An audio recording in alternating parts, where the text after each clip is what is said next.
Good morning student, स्वागत है आपका भजनपाल भाटी इंटर कॉलेज के डिजिटल वर्ल्ड में। हमारा प्रकरण चल रहा है काव्यखंड में पदावली, जो कि मीराबाई द्वारा रचित है। इसके मैं आपको दो जो पैराग्राफों की व्याख्या है वो समझा चुका हूँ। आज मैं इसकी तीसरे पैराग्राफ की व्याख्या समझाऊंगा। तो सबसे पहले पढ़ते हैं। मायरी में तो लियो गोविंदो मोल, मायरी में तो लियो गोविंदो मोल। कोई कहे छाने कोई कहे चुपके, लियोरी बजंता ढोल। मायरी में तो लियो गोविंदा मोल। कोई कहे मुहैया कोई कहे सुहैया, लियोरी तराजू तोल।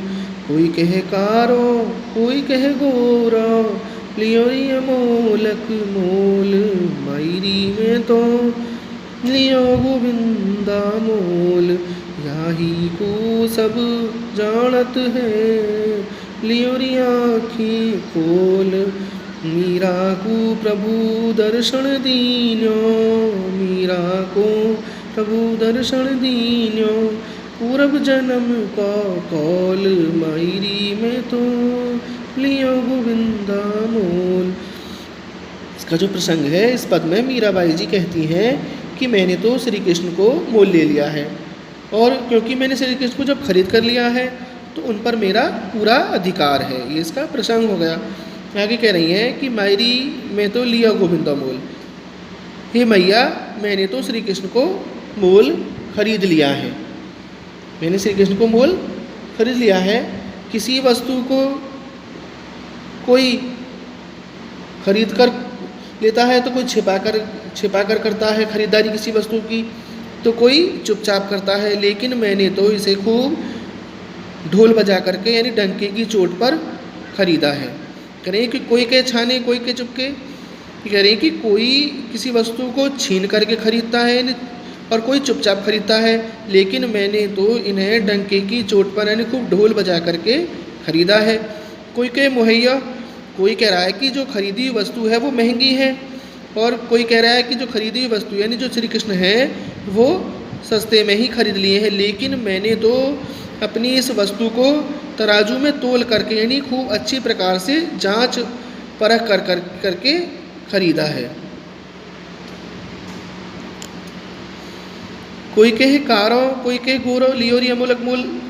कोई कहता है कि ये जो खरीदी हुई वस्तु है काली है, कोई कहता है खरीदी हुई वस्तु गोरी है, लेकिन मेरे लिए तो ये अमूल्य वस्तु है, यानी मैंने तो इसका बहुत सारा मूल्य दे करके अमूलक वस्तु खरीदी है।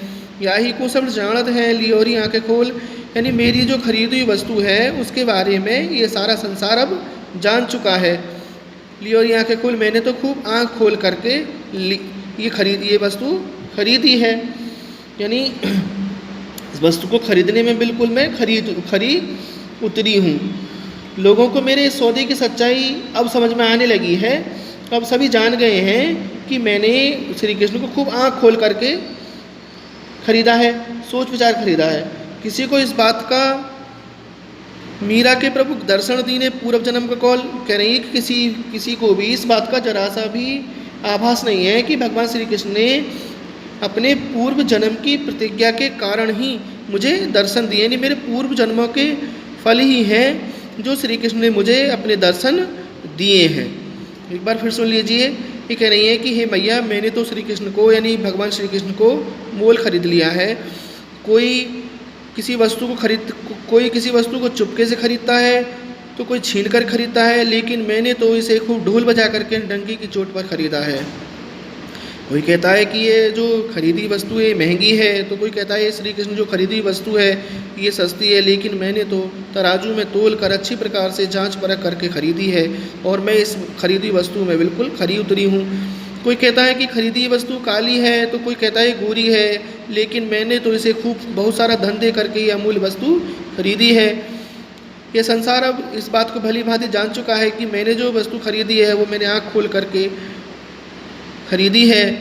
मीराबाई कह रही है कि इस संसार को इस बात का जरा सा भी आभास नहीं है कि भगवान कृष्ण ने मुझे अपने पूर्व जन्म की कर्मों के कारण ही अपने दर्शन दिए हैं। तो आपको अपनी नोटबुक में बहुत सुंदर हैंडराइटिंग में सबसे पहले इसका प्रसंग लिखना है, उसके बाद इसकी व्याख्या लिखनी है और फिर काव्य का सौंदर्य में आपको लिखना है।